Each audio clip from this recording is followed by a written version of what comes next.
Well, welcome to Prophetic Table Talk, and it is a busy week. It's a busy day. It's busy hourly, and it's an exciting time to be alive, to be right in the middle of all of this.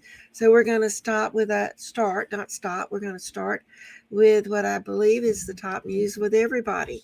The White House dinner shooting last night, a correspondence dinner, but it didn't take place at the White House. It is highly significant, symbolic, because President Ronald Reagan was shot in the same place in 1981. So isn't it interesting that they go back to the same place? So instead of the normal comedian roast that they do at these White House correspondence conferences, they brought in a mentalist by the name of Oz Perlman. Let me get his name right. Oz, O-Z, Perlman. He was actually performing for President Donald Trump and Melania when the gunfire began. Now, that could mean a lot of interesting things, and you see this. You see the mentalist, okay? So, what does this mean? Because a mentalist is different than a comedian. Is he really different than a magician, okay? He's kind of a mind reader, okay? Perception, illusion, and psychological influence is what he's happening. So at the moment this is all going on, the mentalist is performing for Melania and President Trump. And this means that there's some mind reading going on. There is perception. How do you perceive things? There's illusion going on. And there's psychological influence happening at the very moment of the attack.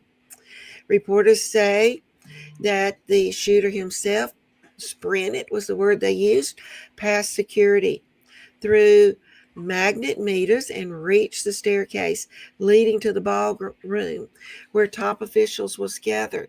This was not random. It was very close access to President Trump. So President Trump fell briefly while the security team was getting him out. It became widely discussed because symbolism matters. You've got to watch what's going on. And then there was a person in the audience that tried to get people to start chanting USA, but that was shut down too. So who was this person? And then we're going to go back and focus on some more details. The shooter was Cole Thomas Allen, age 31, from California. Authorities say he traveled by Amtrak to get there. He checked into the hotel the day before. He carried a shotgun, a handgun, and multiple knives. He fired at a Secret Service agent. He called himself the friendly federal assassin. He wrote anti-Trump and anti-Christian statements. He listed administration's officials as his intended target. And you see he was at one time Teacher of the Month.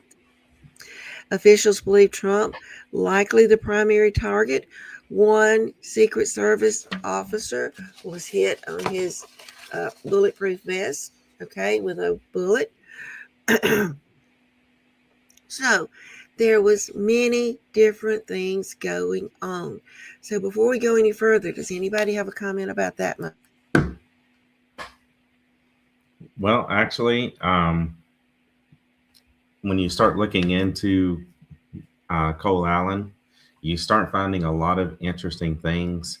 He was not a dumb individual. In fact, he was very intelligent. So I find this very interesting. It was, you know, he might be book smart, but he lacked common sense. Yes, but he was extremely book smart.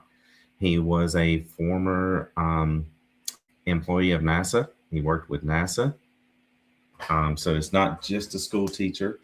You have to understand he worked with NASA as well, and he worked on the JPL, which is Jet Propulsion Labs.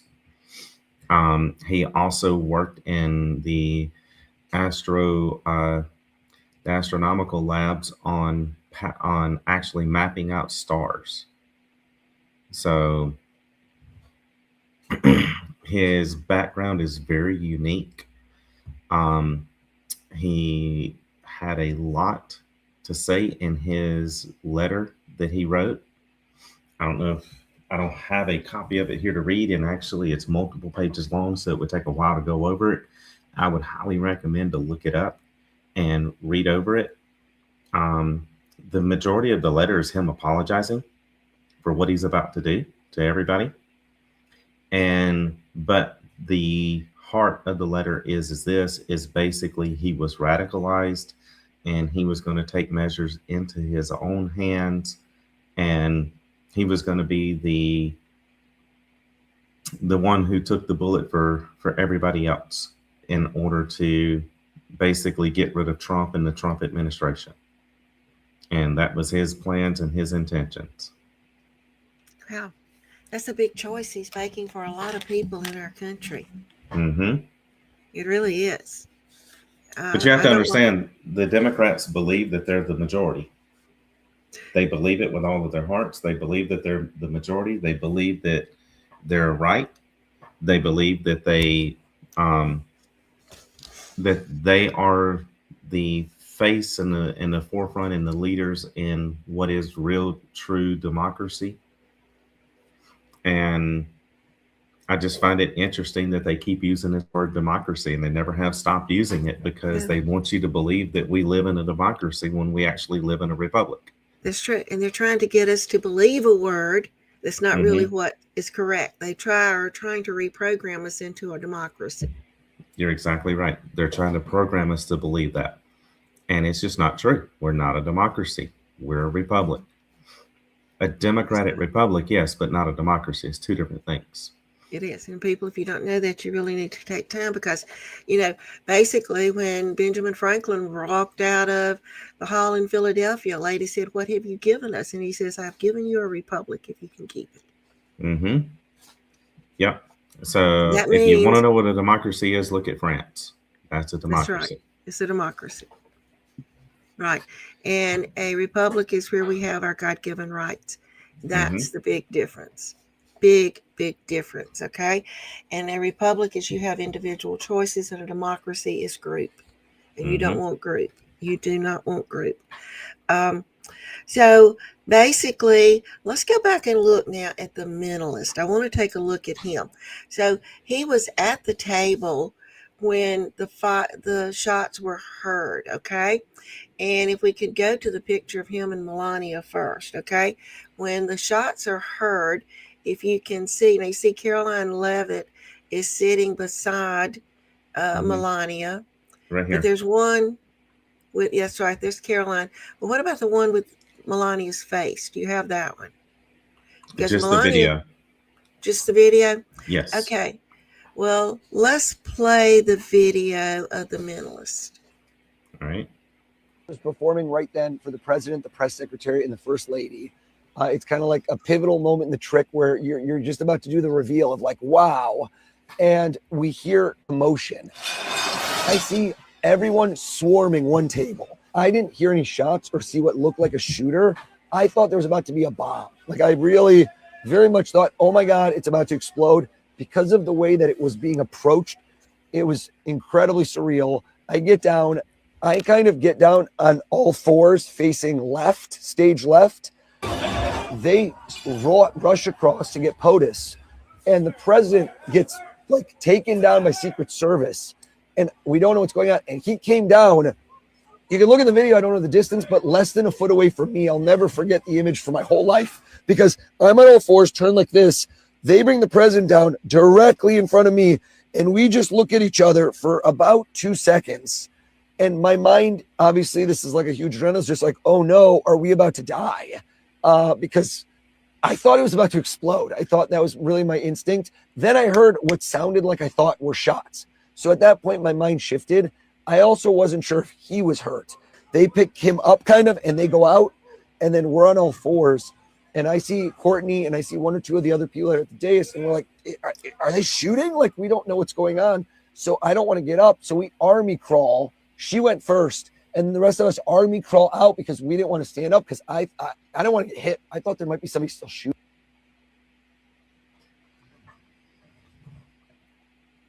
Okay, so there's his description, but let's Mm-hmm. look a little more at a mentalist.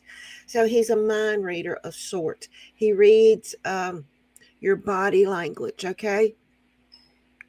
So, according to scripture, a mentalist would be judged not merely by the title mentalist, but by the source of power that they're using. Where do they source what they're doing from? Mm-hmm. The purpose they're doing it for, and whether it's the open door to deception, divination, or occult influence. That's a big question. Now, you know, I don't know what you think about this, but for him to be performing at exactly that moment, you saw Melania's face when she heard the shots. They were at the hotel, they were not at the White House, they were at the hotel in DC where President Reagan, 45 years earlier, had been shot. He did survive the attack, but they were at that particular hotel. And so this is the question. Why was he performing at that minute? You could say it's all a coincidence. It could be a coincidence, okay? But in scripture, Deuteronomy 18, starting with verse 10 through 12, God forbids practices that seeks knowledge through spiritual sources outside of himself. So what source was going on here? I don't know. What source was here? So Deuteronomy 18 warns against witchcraft, sorcery, interpreting omens. It warns against casting spells, consulting mediums, spiritism, and seeking the dead. These are called detestable things because they invite spiritual defilement and false dependence. So a mentalist presents themselves as accessing supernatural knowledge. Well, where was he accessing his knowledge?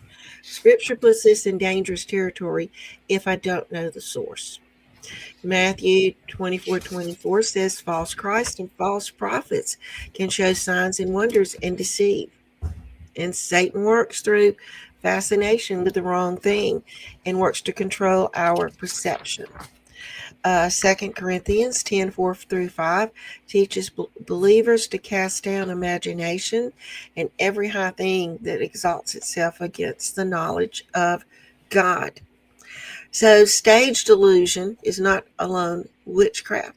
A magician can use plays with their hands for entertainment is not automatically practicing sorcery. But if the atmosphere glorifies hidden powers or anything else, it invites people into the wrong power. 1 John 4:1 says, test the spirits to see whether they are of God and does it glorify God. So it's my curiosity. A mentalist may entertain the mind, but scriptures tell us to guard the mind. So the real issue is not the trick, but who's on the throne behind the trick. So does anybody have a thought as to why is this at the same time the shooter appeared? The mentalist is entertaining Melania and President Trump. Give me some insight on your thoughts.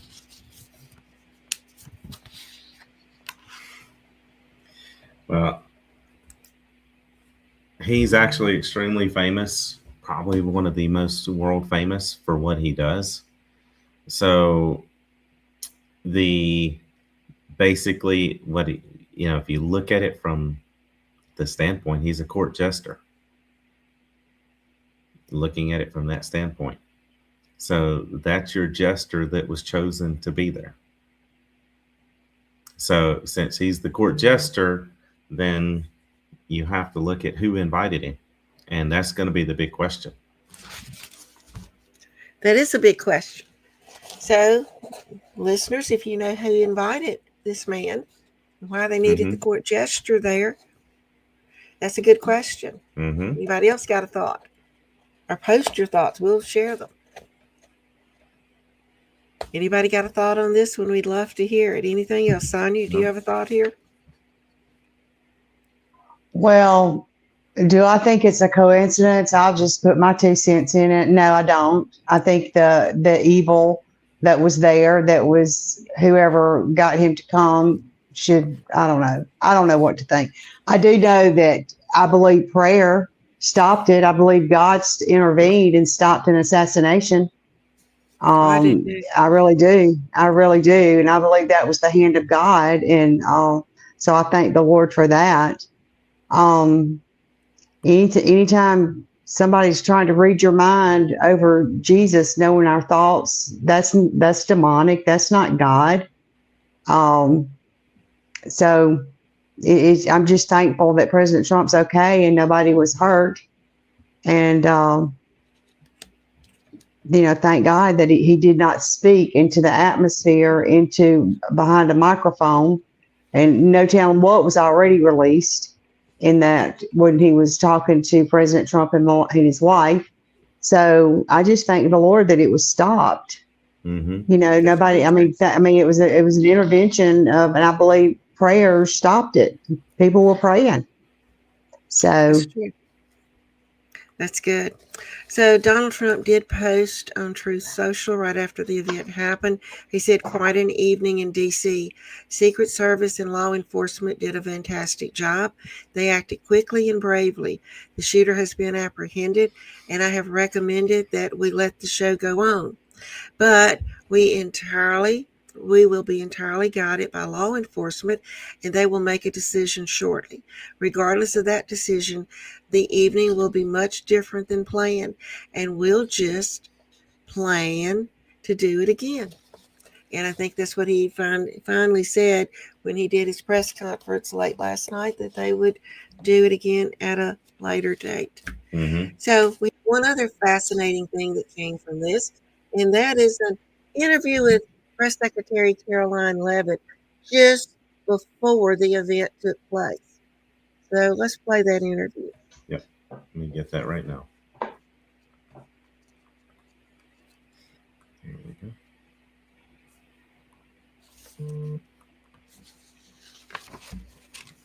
There it is. I will tell you, this speech tonight will be classic Donald J. Trump. It'll be funny. It'll be entertaining. There will be some shots fired tonight in the room. So everyone should tune in. It's going to be really great. I'm looking forward to hearing it. I love it all. And you wrote most of it, you said. I can't take credit. In true Donald Trump fashion, the man puts his pen to the paper himself. So it's a lot of his own work.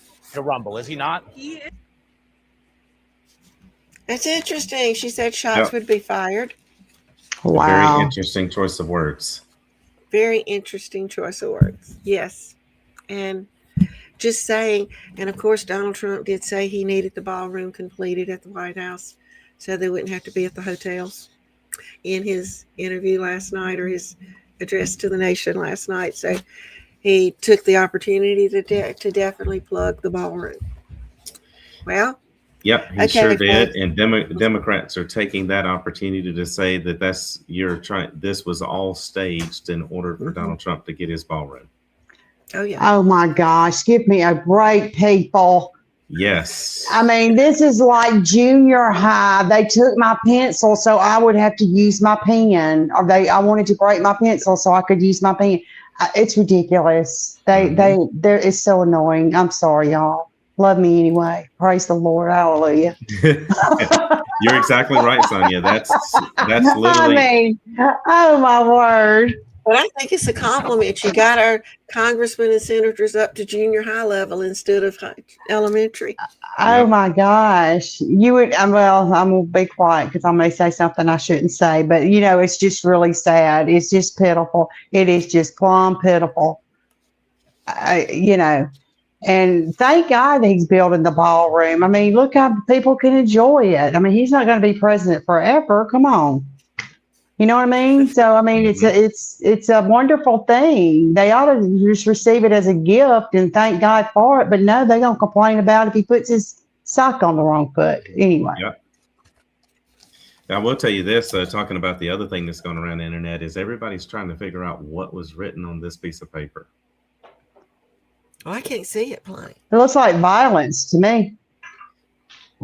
VI, and there's a Y, right? Like you can tell this is either a G or a Y. Who wrote that?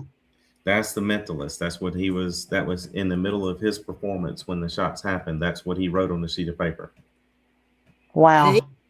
Do you have a plain copy of that, or is that the one that's going around? That's the only one that's going around because that's the clearest. That's one of the clearest shots that I have seen of it so far. Is that one specifically? Wow. Okay, folks, if you can find that, post it out there. We would like to know more about what this is leading to. I mean, Maybe it was the same thing that was written on all those envelopes that was given at the Yeah. funeral to all the.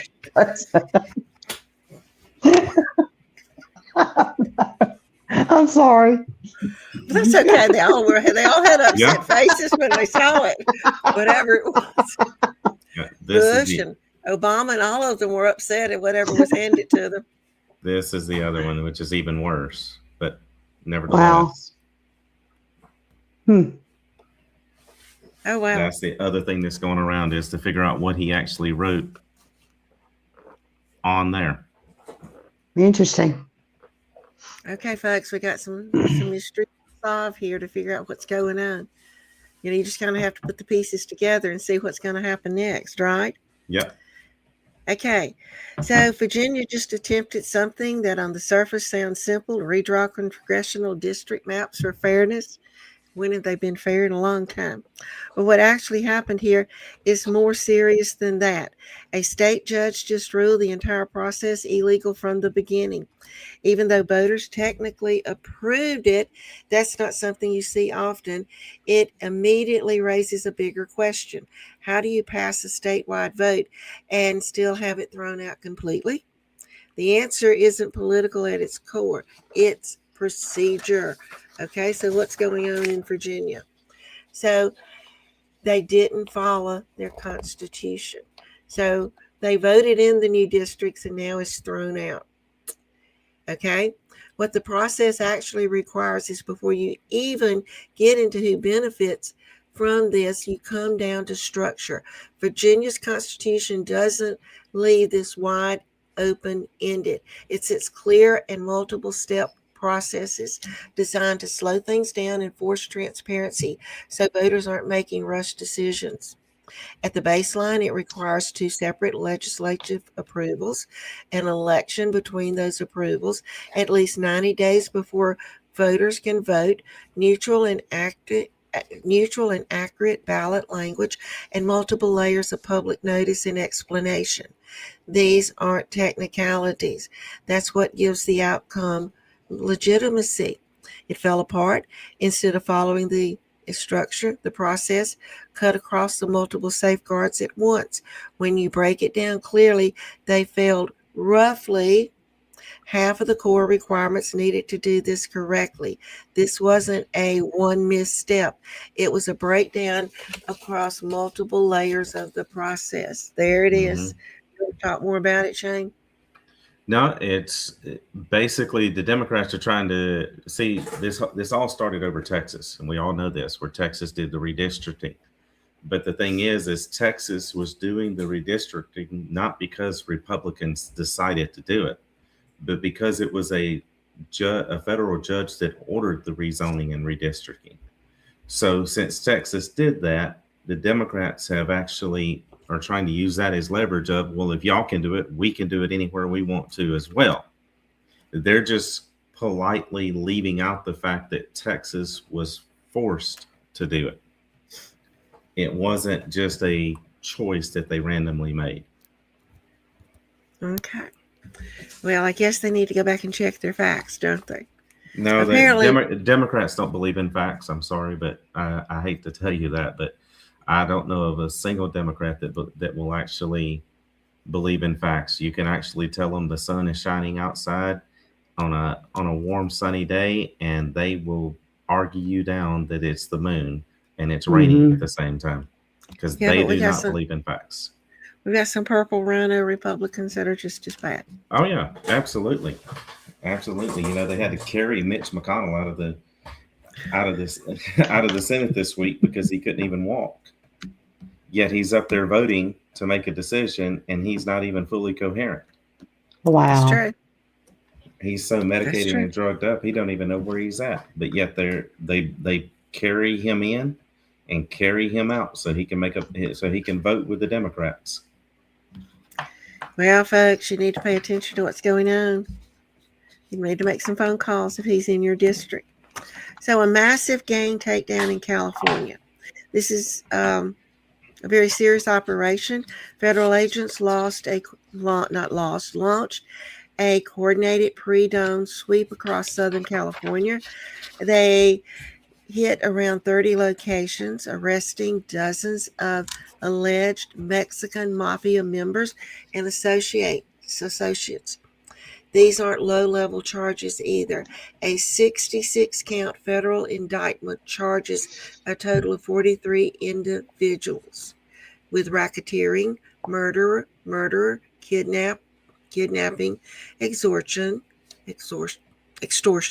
I'm tongue-tied tonight, running an illegal gambling operation, and drug trafficking.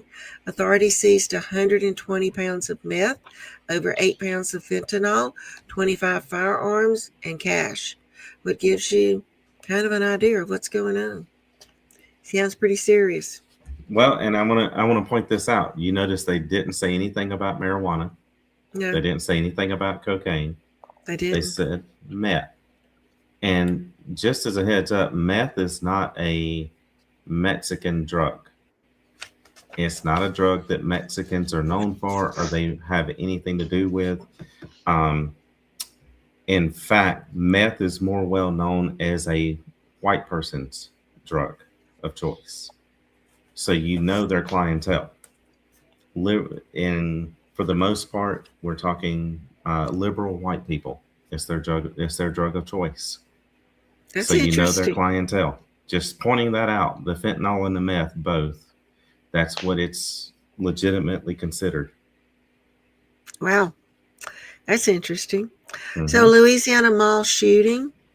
An argument between two groups inside a mall food court in Baton Rouge turned into gunfire in the middle of the day. A 17-year-old killed and 5 others injured, some seriously. The surveillance camera shows that both groups were pulling weapons and firing, and that bystanders were caught in the middle. Witnesses describe the chaos, people running, hiding, and trying to get out of the way. Paramedics treated victims right there on the floor of the mall. This is a sad situation. Mm-hmm. Yeah, And Especially that's just actually one of many that's happened this week. It's been kind of It interesting has. this week. It really has. The violence has ticked up overall.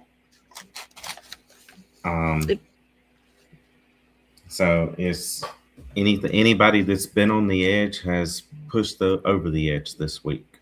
I can say that there was much more I found about these, but I picked this one particularly because I couldn't bypass the fact that these were innocent people, especially the girl. Mm-hmm. Yeah. I wanted to bring that out. Well, what I'm finding is that, and I'm talking about even where I work, and I won't say it on the podcast, but anyway, and in the area that I work, if you go in a store or anything like that, people are angry. I mean, Mhm. it's like, it's almost like they want, and you can see it, you can discern it. And it's almost like they want you to say something to them so they can explode on you. And I have seen it just increase in the last few weeks, just in the area where I work and around the town and everything, wherever I go. But, it's like people are just angry and the demonic is really stirred up. People's emotions are out of the wazoo, and we can't give in to our emotions and what's going on. I mean, we gotta stay checked out with the Lord and stay with Him and be in peace. Mm-hmm. That was a terrible tragedy. It was really bad, and yes, and these families are suffering over this kind of stuff. Wow. Mm-hmm. Okay, this is a big one. I'm not saying the other one is not big, but this is big. Southern Poverty Law Center. On Tuesday, the Justice Department announced that a grand jury in Alabama returned an indictment charging the Southern Poverty Law Center with 11 counts of wire fraud, false statements to a federally insured bank, and conspiracy to commit concealment money laundering. These are big charges. The organization is accused of secretly dumping over $3 million in donated funds to individuals linked to extremist groups, including the Ku Klux Klan, the Aryan Nation, and the National Socialist Party of America. Groups at the Southern Poverty Law Center were supposedly fighting, and they were giving the appearance of fighting these groups, but they were funding these groups. The charity that supposedly fought the Klan funded the Klan. The charity that supposedly fought neo-Nazis funded them. The Southern Poverty Law Center ran a calculated scheme to defraud their donors of a base of $3 million and use it as a system to sow discord and hate into our society. Now, that's a big charge, to bring discord and hate into our society.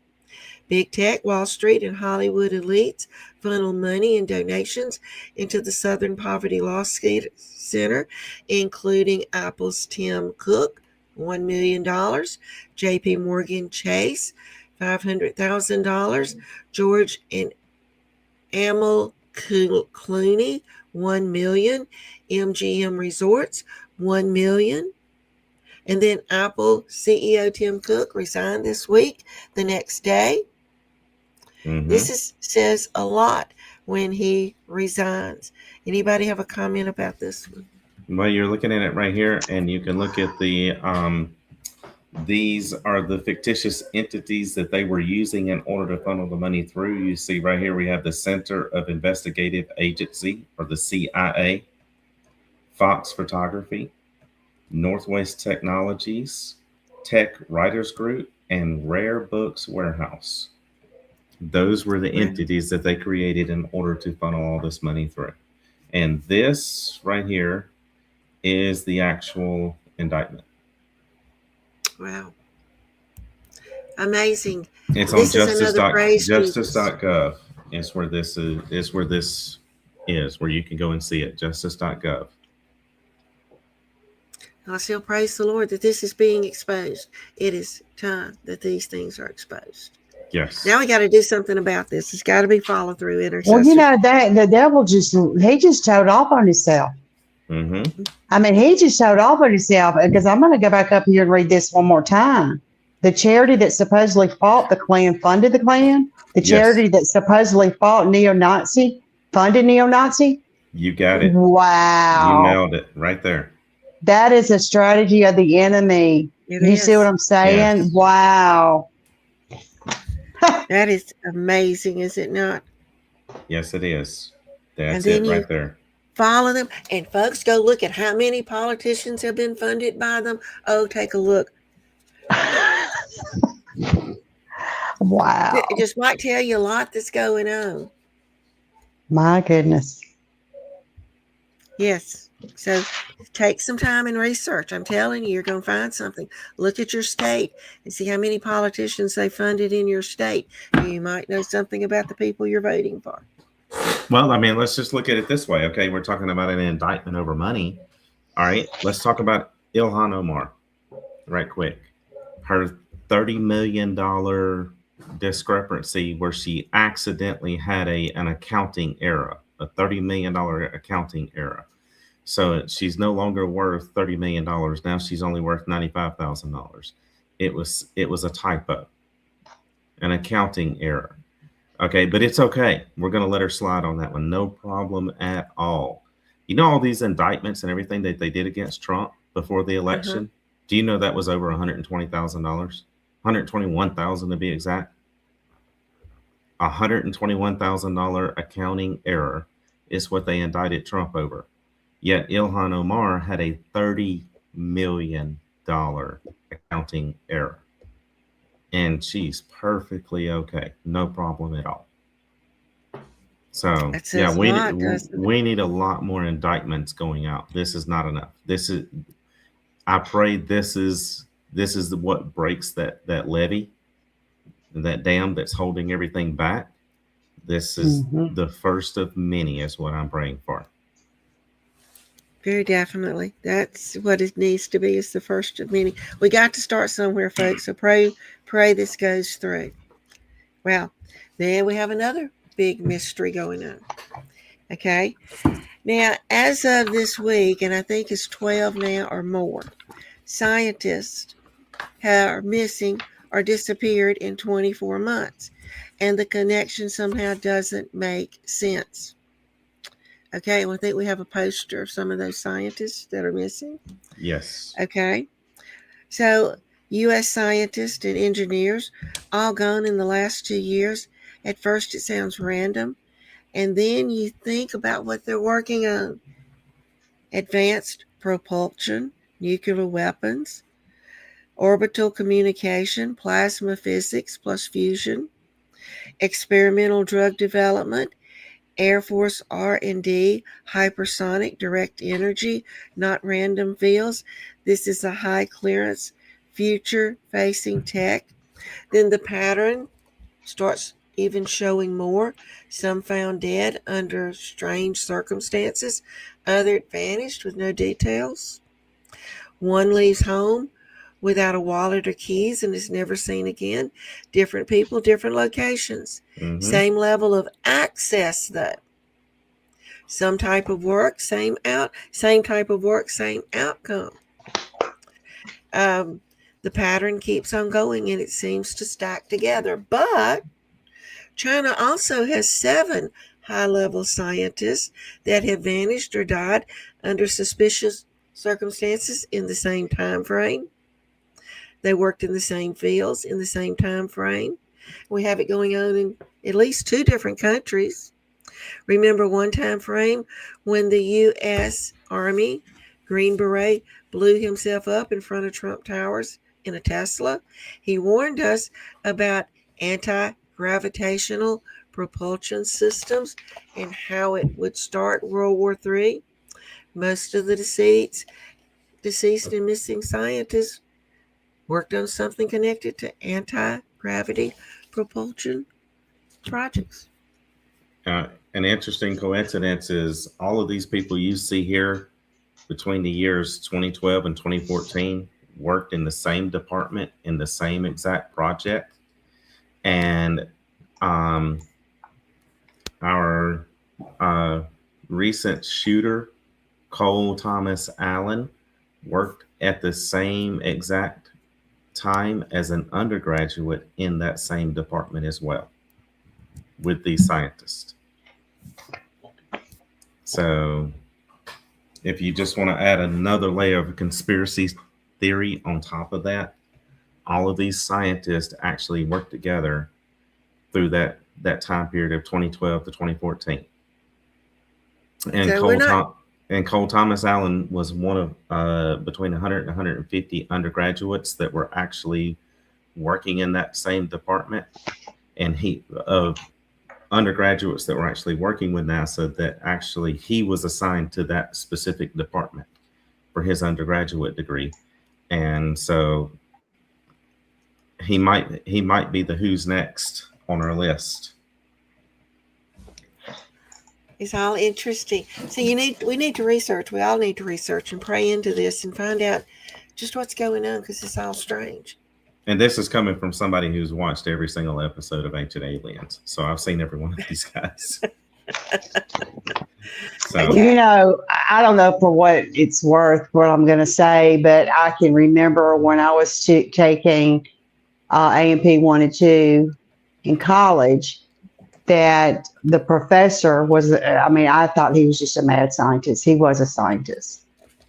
And he shared with us about how he was swooped up in the middle of the night one time, blindfolded, put in a car, and taken somewhere underground. Wouldn't tell us that he didn't know where he was or anything. And so a lot of things happen. He told us the organization who came and got him that works for the government. And because, we were going to nursing school, you're learning about health and disease and sickness and everything. And he just shared with us and I don't know why he brought it up in the middle of class, because it had nothing to go over it had nothing to do with what he was teaching us. but he just spit it out. And he said that there are cures for diseases, but the government will not release it, and I just go back to pharmakeia and all Mhm. that, goes up. But I don't know, when you're talking about these scientists, I thought about him, and God rest his soul. But anyway, he was something. He walked around with a little monkey on his arm. He was funny. But yeah, so A real interesting. monkey, Sonia. He was a real little monkey, yeah. But anyway, he that's something. It's interesting. Where are Well, these guys? and like I said, then you add in the conspiracy theory fact that um, it was an underground current that was going on for years. That Yeah. under Obama, which was when these guys worked in that department, that the U.S. military had confiscated alien technology with the aliens Mm, that these guys were supposedly working with yeah.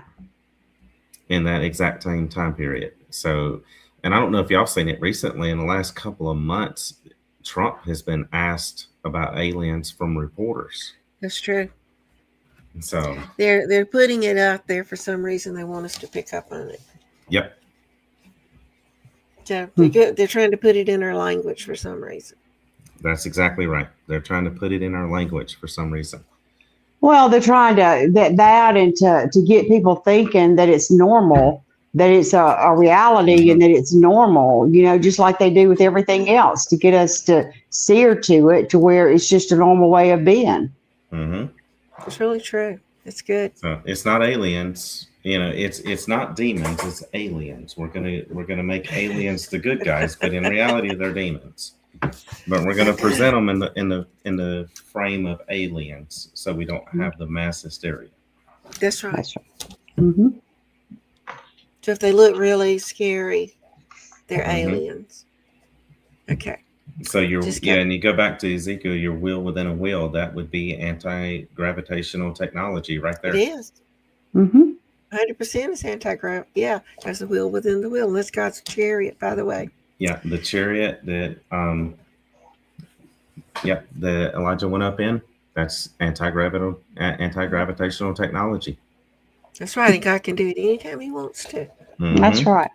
And then Satan creates nothing. He only takes what God has already created and perverts it and uses it for himself.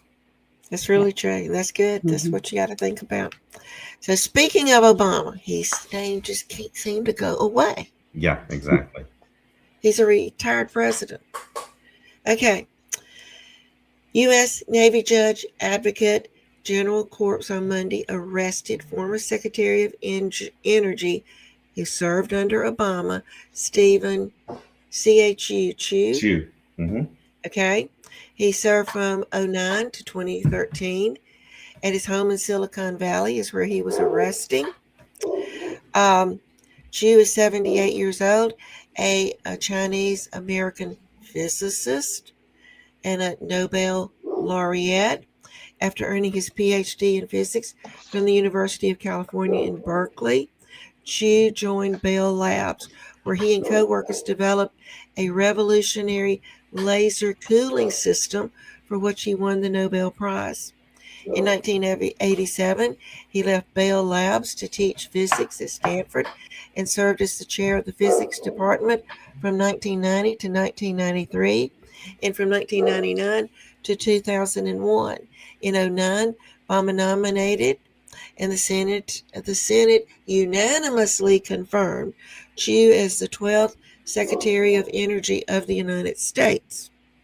His position carried responsibilities including oversight of the nation's 3,800 nuclear weapons. The Department of Energy is solely responsible for the design, construction, maintenance, and disposal of nuclear ordnances. The arrangement is intended to maintain full civilian control over strategic weapons as directed by the president for military uses. Chu had unrestricted access and knowledge of the nuclear triad. So Chu is guilty of many crimes that have gone unnoticed for 16 years, including selling secrets to China. Mm-hmm. Anybody got a thought about this? Why am I not surprised? Why does it always tie to Obama? That's it. It's either Obama, Bill, and Hillary. I mean, Mm-hmm. Well, Obama is the new Bill and Hillary. Obama and Michael.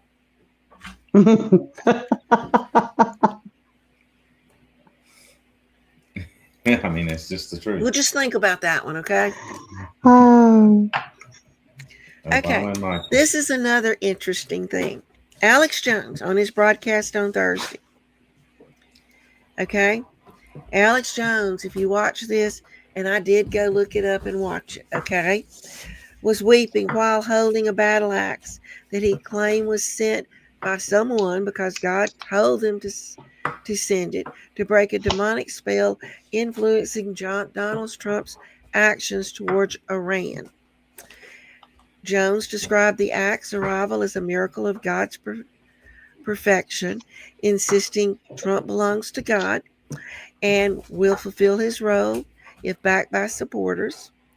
Him and the guest on the show prayed over the axe. They asked for God's intervention to free Trump of all witchcraft, sorcery, and divination. And Alex Jones was crying during this. Okay. And Alex said, "Oh my God, you just said it. God's whole point was to make them listen to you about the fast. And so call the fast. God literally just took a highlighter to everything you just said. In God's plan, literally someone made this axe months ago. Pushed by God and his son, he sent it and it perfectly arrived at this time 20 minutes ago." So in this InfoWars segment, it featured Pastor Robert Carpenter, a preacher reciting Jeremiah 51:20, calling Trump the battle axe of the Lord, and praying for him.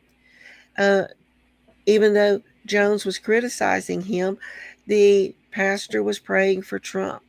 Then moments later, this battle axe was brought in to signify God was trying to get Alex Jones to change his attitude about Trump.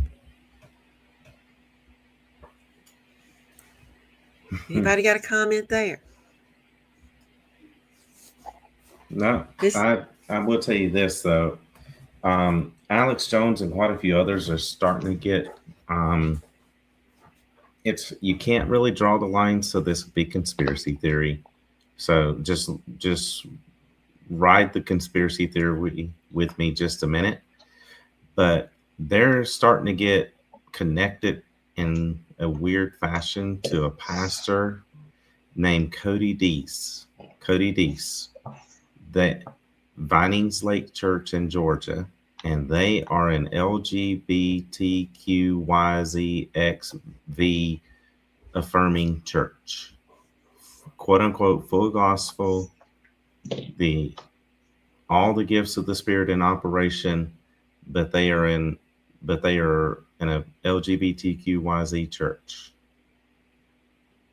And he is inadvertently starting to get lined up with Cody Deese. So I would be very, very careful. I think Alex Jones has started going down the road that Tucker Carlson and Candace Owens have gone down. And it's not because he's going against Trump with this whole thing with Iran without actually having a full understanding of what's going on. And it seems to me like he is kind of like Tucker and kind of like Candace, is almost like they've been taken over mentally, almost like they've been brainwashed to an extent. Because if you look at Tucker, I mean, he's changed his entire stance on everything. And I see Alex Jones starting to do the same thing. So whatever's going on with them is definitely something that they need prayer for, because I don't think it's them. I think it's more demonic. Okay, intercessors, ask the Lord what you need to pray here. Yeah. I'm not saying God wouldn't send a sign, but ask the Lord what you need to pray.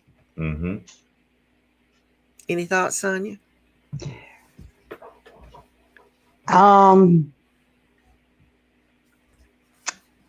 My thought is stay with the Lord and what God is doing and what He's saying about all this. Some of these people are giving in to seducing spirits, Yes. and they're being seduced, whether they're being paid off or whether they're being brainwashed or whatever, programmed or whatever.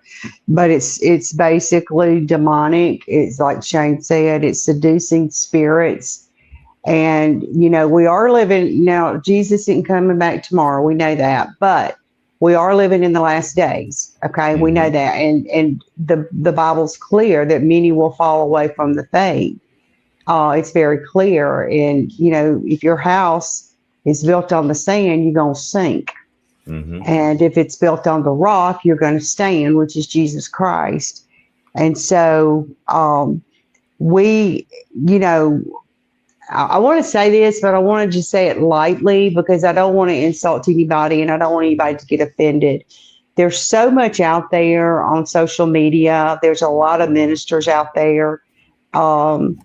Good ministers. The Bible says you'll know the tree by the fruit it bears. Mm-hmm. And there's a lot of curiosity within, I'm going to use the word curiosity, I believe, and I've sensed this for a long time. I've never said it publicly. I've never said it privately. It's just, but I'm going to say it tonight, where curiosity, people want to know, they want a new thing. They want a new, quick fix or new revelation. And so they seek, instead of seeking the Lord for that revelation, instead of getting in the Word of God and prayer and asking the Holy Spirit with their own relationship with the Lord, they tend to go to somebody else that's got the new thing that they're saying or the new thing that's going on, quote unquote, by the Spirit. And so I'm a firm believer in staying with the Lord and what God is saying. That's not to say that I don't go and listen to Chuck Pierce or Robin Bullock or Amanda Grace or the people that I know that are bearing fruit, that have a solid foundation. But when you get out here in left field and there's somebody that something's just not right, and you get a bunch of nuts and flakes and all this mixed trail mix going on in the spirit, you just need to be careful. People need to be careful. And I believe I do come in agreement. I do agree with Shane, what he's saying, that what's going on is just spirits. It's demonic, and it's seducing. It's very seducing. Mm-hmm. So people need to be careful who they listen to and who they watch. That's good. And two, if you want to listen to somebody new, if you want to listen to, and I don't know why I'm on this because somebody needs to hear this, research them. Mm-hmm. I've listened to this one particular woman who is an ex-witch, and I researched her to see, because she had she had an encounter with Jesus. And so she has a ministry, and I won't go into all that, but I did my research before, and I asked the Holy Spirit, is it okay to watch this? Because I don't want anything coming through my phone, and I don't want to be seduced by something that's, out there but she is legit. So anyway, research them, research. Mm-hmm. And this Alex Jones, he is giving in to he's being seduced. That's interesting. That's good. Wow. Okay, Secretary of War Pete calls out American allies. It's time for free ride. The time the free ride is over. America and the free world deserves allies who are capable, who are loyal, who understand that being an ally is not a one-way street. We barely use the Strait of Hormuz as a country. Our energy doesn't flow through there, and we have plenty of energy. We are not counting on Europe, but they need the Strait of Hormuz much more than we do. and might want to start doing less talking and having less fancy conferences in Europe and getting a boat. So he's kind of saying, quit freeloading off of the United States. Yeah. Then we have Treasury Secretary Scott Bessent just froze 344 million in Iranian cryptocurrency linked to the regime officials.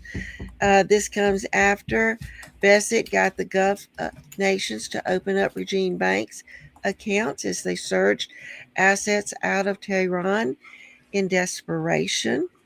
They've been calling him an economic assassin since he did this. Okay. Any comment here? No. Not surprised, but it's just something. I mean, Iran is trying to find every way they can to get a dollar right now, and it needs to, and they don't need it. That's good. Okay, then we have news in Mississippi. The governor of Mississippi is calling for a special session for redistricting. He scheduled the session 3 weeks after the Supreme Court expected ruling on the Race-Based Voting Rights Act, okay, that we talked about that is going on. If SCOTUS guts the VRA, huge gains to come in. Let's go. We need to play hardball, says the governor. The entire world knows the callous decision has not been handed down by the U.S. Supreme Court. It's a decision that could, in his point of view, forever change the way that the electoral map is drawn. He said it's his belief that federal law requires that Mississippi legislature be given the first opportunity to draw these maps. That is interesting. So this is a case, Louisiana versus Calais. Excuse me. Louisiana has 6 congressional districts. About 1/3 of Louisiana's population are black, but for the years, the map has only had 1 black majority district. Black voters sued, saying this violates Section 2 of the Voting Rights Act, not accident. Might have been an accident. Because their voting power was being diluted. A federal court agreed and says Louisiana needed to create a second majority black district. Now, while the case went to the Supreme Court, another group of voters, led by Philip Carlos, challenged the new map and argued Louisiana used race too much when drawing the new district, so the map became unconstitutional. So the Supreme Court had to decide, was Louisiana properly following the Voting Rights Act, or did Louisiana go too far and violate it? Why does it matter? Well, this could be the future of our voting in drawing congressional districts. Anybody got a comment? Well, I do. I don't understand why we have to draw all these lines way across counties and districts and little squiggly lines to get over here and pick up a county. I mean, why can't you just draw lines like the population is? Mm-hmm. Everybody would be Republican. That's the problem. Mm-hmm. That's the exact problem right there. You nailed it right there. Well, if it's a majority of Democrats living in a district, why aren't they together? Why do you have to draw all these squiggly lines across states to pick up a majority? I mean, think about it. I'm just saying. Now, I'm not against, I think everybody needs the right to vote. That's not what I'm saying. But in Mississippi, I know some lines go like way across to pick up just a little bit of a county to make sure they've got all the, and it just doesn't seem right. Mm-hmm. Well, and not just that, they'll even draw squiggly lines across, so whoever they want to be in that seat, and this is Republican and Democrat both that do this, that person can live where they want to live, which might be in a lot nicer place than the district that they're actually residing over. And so therefore they'll draw this little tiny little line all the way over to where they live, and they'll circle that little spot where their house is sitting. And then boom, they can live where they want. and they can still serve everybody under the district that technically they don't even want to live there. That's true. And Tracy McConnell posted this, and she says, what about King Charles being invited to speak to the U.S. Congress? Anybody got a thought there? I mean, what's King Charles got to share with our Congress? Absolutely nothing. The last I checked, that we kicked them to the curb. That was a long time ago. So, and the last I checked, that they would be poor and broke without us. So it should be the other way Pete was around. saying they had to quit wanting us to do everything for them. Pete had said. Yep. My opinion is this, you know what? Stop sending them money. See what they want to do. Might be the reason he's coming to talk to Congress. Maybe Trump stopped sending him money. He just hadn't said anything. That's maybe it. I had researched it, but we need to find out. He's scheduled to address a joint meeting of the U.S. Congress on April the 28th. Wow. That's amazing. Well, that's in 2 days, Tuesday. Yes.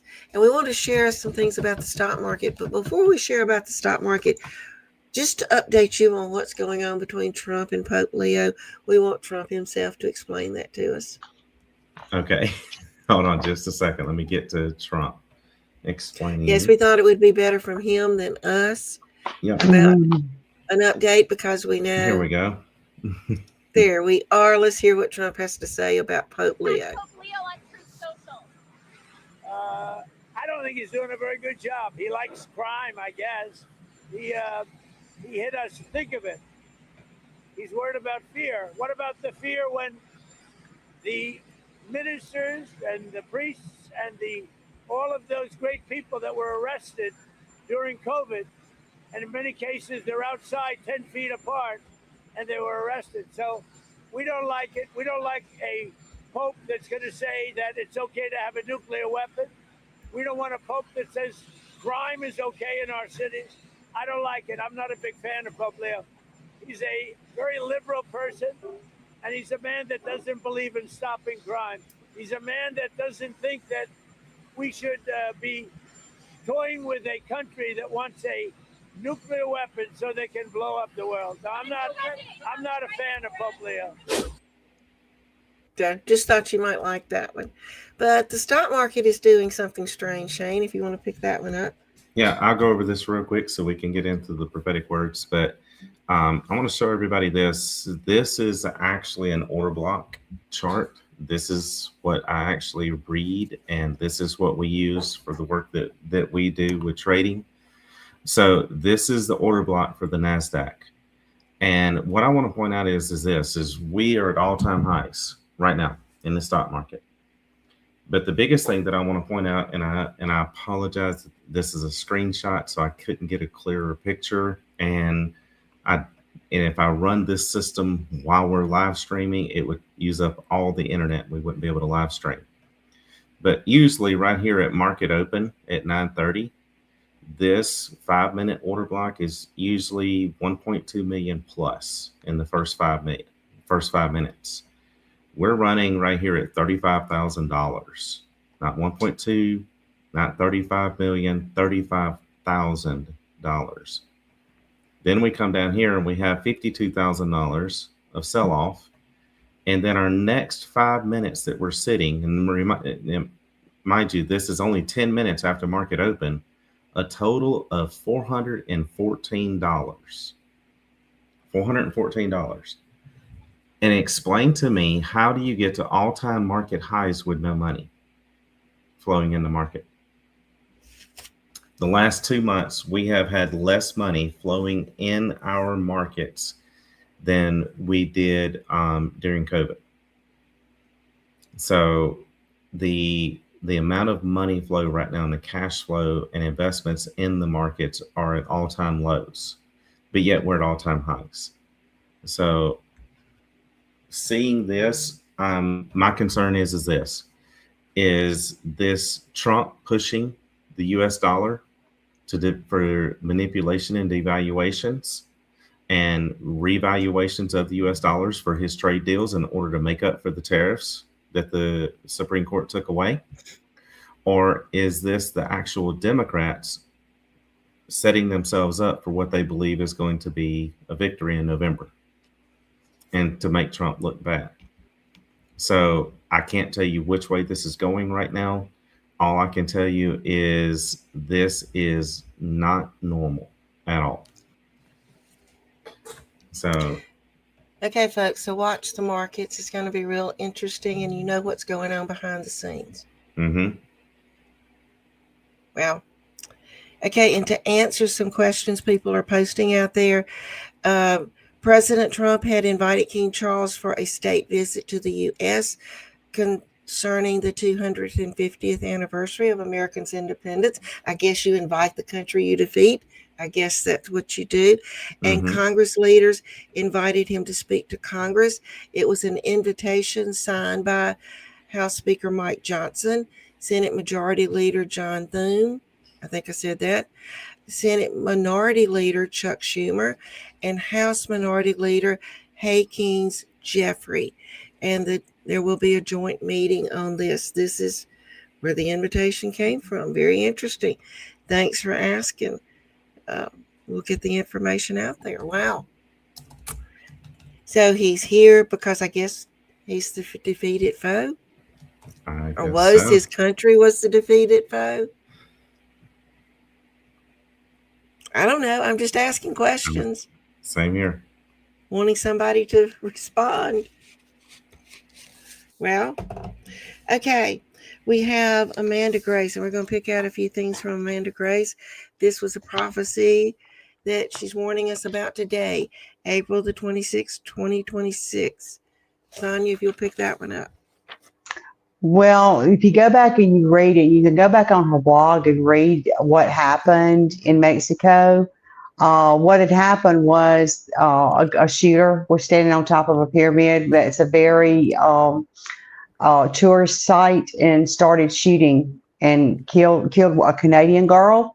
And there were several countries there that were represented from Colombia and Brazil and Russia, tourists that were there. So I just wanted to give you a background on that so you can understand what I'm fixing to go over with y'all.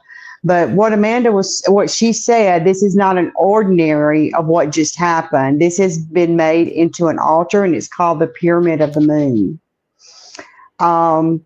She's interpreting the violent just as a tragedy, but it's symbolic of spiritual significance. Calling it an altar suggests that the event represents a spiritual act, not just a physical violence. It's a place of offering, of sacrifice in a prophetic sense. The name Pyramid of Moon is tied to lunar cycles, like the blood moon, and the symbolism is signs in the heavens. She said, I believe that they're attempting to do, is to align this with the blood moon. And if you go back and she talks about the March blood moon, the timing of Purim, and this is April. And this event is part of a pattern of alignment of dates, not random timing. There was nations represented there, just like I was talking a while ago. There was Canada, Mexico, Brazil, Colombia, and Russia. For all of these nations, she says, I would say high alert for events to happen. This could be a prophetic representation, a warning that these nations may face future upheaval, or high alert, spiritual vigilance, not necessarily a specific prediction. She says the leadership of Canada is about to be hit with a woe for the shedding of innocent blood. And this comes from a prior prophetic word in December 2025, if you want to go back and read that. Woe in biblical language means judgment, exposure, and consequences. And there's a hidden action of dark deals to be revealed. Leadership needs to be accountable, is coming into the open. And she says that deal shall be exposed this coming year. Events like in Mexico instance are triggers or signs, and they precede exposure of hidden agreements or corruption. Okay, on April the 21st, 24th, that's the Daniel window, and we are in that window of April the 21st through the 24th, which today is the 26th, a great potential for something to blow wide open. If you go back and read Daniel chapter 10, there was a 21-day spiritual battle. Breakthrough comes on the 24th day. And this could be with current events on April the 21st to the 24th with the spiritual window. And we can expect breakthrough, conflict escalation, and revelation of those things that are hidden. And we've got the Iran and global tension going on. And she says this is a great potential for something to blow wide open with Iran. She connects this time window to political involving Iran, internal struggles, or external conflict. Possible interpretations. She suggests that power struggle inside Iran and international escalation. She says this was the dressed rehearsal, a warning that a takedown is going to be attempted.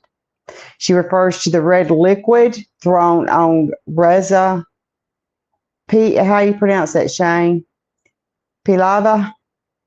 I don't know what that is. But anyway, she says red liquid is symbolic of blood and the event foreshadowing, not random, meaning a symbolic act pointing to possible future danger. And there's cycles of Iranian and hostage pattern. And she says the prophetic cycle is coming back. We see a new type of Iranian hostage crisis arising. She connects the 1979 Iranian hostage crisis and suggests that history can repeat itself in prophetic cycles, and we know that. Patterns reappear in different forms. She says, you will hear of wars and rumors of wars, which that's in the Bible. Nation will rise against nation. And from the Gospel of Matthew, chapter 24, she implies that this scripture in modern events, global conflict, religious tensions, political instability, and the birth pains, there's early signs of that. It's not final fulfillment.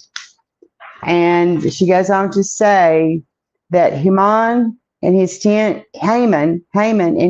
sons are a representation of the Antichrist and the 10 kings.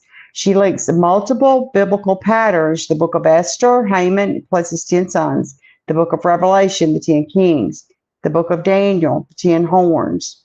These are prophetic foreshadows of a future structure, a unified group aligned with a central leader. She goes on to say, you see this imagery over and over from Genesis to Revelation. She argues that the Bible contains recurring prophetic templates. And these patterns reappear in history, intensify toward end time events. And she connects the Pharaoh versus Israel, Haman versus the Jews, and future Antichrist versus the believer. She says this is an announcement, a warning of their plans. According to this prophetic interpretation, the Mexico event is symbolically warning, not random. And we are in a critical prophetic time window. And we've got global events connected, patterned, escalating. Look at the biblical cycles of Daniel, Esther, and Revelations repeating in modern form. And it's a call to us to be spiritually alert and watch global developments carefully.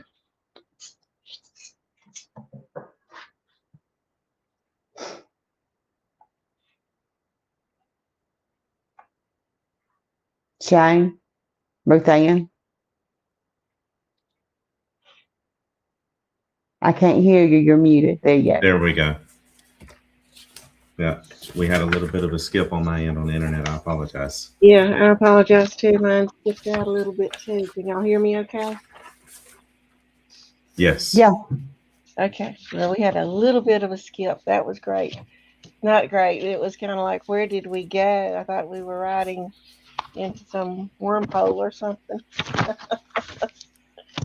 Okay, one more word. Hank Kahneman. He also gave this one on Saturday. He said intercessions of mothers and a shift in the abortion laws. And he said this is taking place between mothers and children in their prayers. There shall come a blow by the power of my hand against the laws of your land, America, regarding abortion. The message begins by attributing the current cultural and legal shifts to the prayers of mothers and children. He declares that God is intervening in the U.S. laws, suggesting a coming disruption of reversal of current policies. Excuse me. I'm still kind of tongue tied after that experience. Um, so he says, what was handed to the state shall be unusual unity. So we know that the abortion the abortion choice was handed to the state. It says it shall be an unusual unity. What has been strangled shall not be. So he talks about an unexpected unity across the United States, a sudden shift. It suggests the reflection or the system that has held back the nation will be removed. He talks about a Jezebel was thrown from her tower. So shall Planned Parenthood be thrown down and trampled. So he uses this imagery of Jezebel's fall to prophesy judgment against Planned Parenthood. There's something that's about to sweep the schools. It shall be prayer to God, the God of this nation, and the commandments restored. This describes a spiritual revival in the educational system, including prayer returning to school and the restoration of biblical values and Ten Commandments in public life. God said, I will reset the internet that you know today. There shall come a censorship and a standard that children shall not be exposed to. Wouldn't that be a God thing? The children shall not be exposed to these things, okay? And they can use the internet. This will be a standard upon movie screens again, a nudity ban, a sexual revolution in reverse. This predicts a cultural shift towards conservative morality and entertainment. That's huge. And then he says, God said, I've sent my servant in the place called the Gulf of America, Texas, Louisiana, Mississippi, Alabama, and Florida. What he's saying, he suggests a spiritual significance and leadership role of the Gulf states, suggesting they will play a major role in this national transformation. Alabama, Texas, Florida represents executive, legislative, and judicial branches.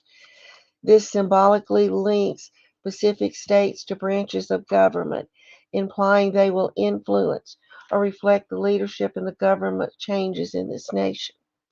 From you shall come great advice. Well, I don't know exactly. It says, from you it will be a vice president, and there shall even be a future president. He is saying the future political leaders emerging from Florida, including national level leadership, such as a president and a vice president. And he says the unity of the nation. He's talking about what Ezekiel described. As the bones come together, when the prophet spoke, this country shall live, and there shall be a noise coming together. He goes on to say, this is called the Gulf of America. With the name comes identity. A new identity is coming. And God says, I've heard the prayers of your children, says the living God. Who has a comment here?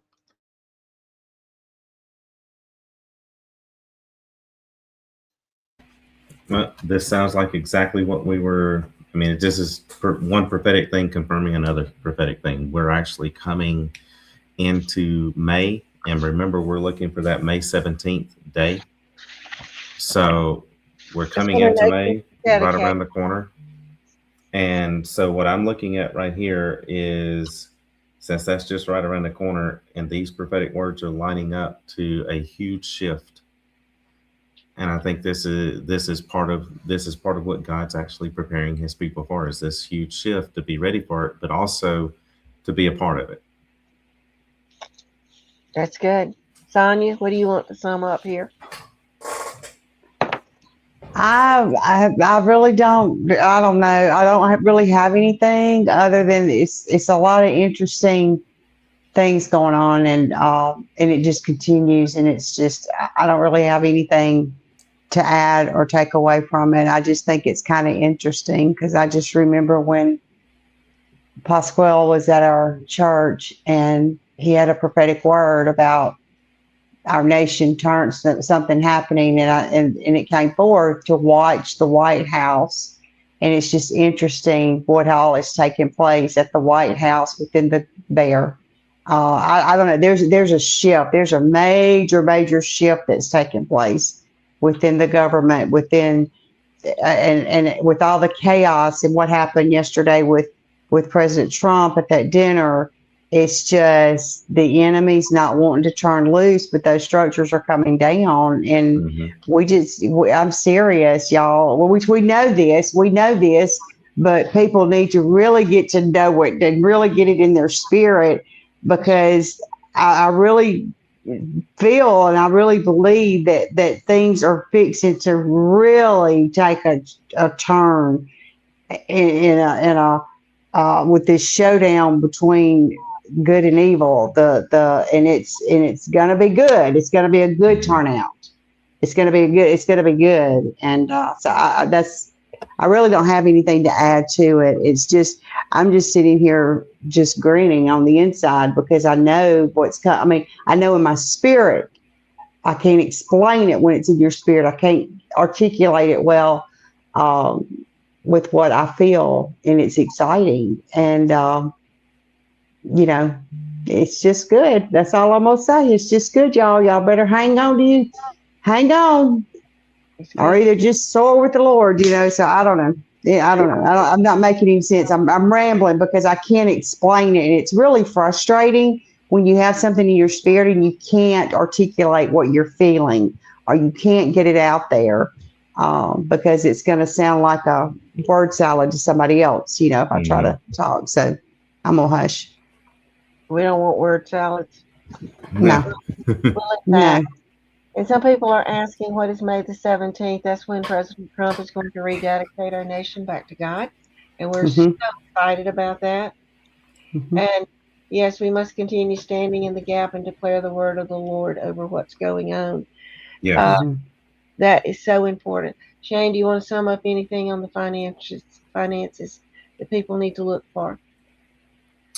Not really a lot to sum up, but this week is going to be kind of interesting. With this is FOMC rate decisions again, and then we have our Big Seven.